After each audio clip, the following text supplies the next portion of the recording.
Welcome to the Tech Egg. Don't get scrambled. Enjoy the video. You start by cutting your templates and selecting felt so the eyes hold shape. Use a 6mm 14mm paper template, trace on felt with a fine pen, cut carefully with sharp scissors. Once done, stack layers for pupils and whites, then test fit on the Amigurumi to confirm scale. Make one eye first as a prototype so you can adjust shape and placement without committing glue or stitches. This saves time and ensures symmetry before you attach both eyes. Now build the eye by bonding layers and reinforcing edges. Apply a thin bead of fabric glue between pupil and sclere, align precisely, and press. Let tack for 10-20 seconds. For durability, stitch around the edge with tiny whip or ladder stitches so the felt won't peel under handling. When attaching to curved Amigurumi, add a small interfacing tab behind the felt to smooth the curve.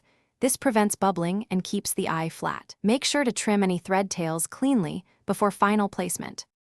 Place eyes using pins or basting stitches, step back and confirm symmetry from different angles before final attachment. Once happy, apply fabric glue to the back of the felt and press into place, then reinforce with tiny hidden stitches through the Amigurumi fabric to lock position without visible sewing. Let dry undisturbed for the glue's full cure time. If you see puckering or lifting, remove the eye, add thin interfacing or a small stabilizer behind the felt. Thanks for watching. Consider subscribing if I helped unscramble your problems.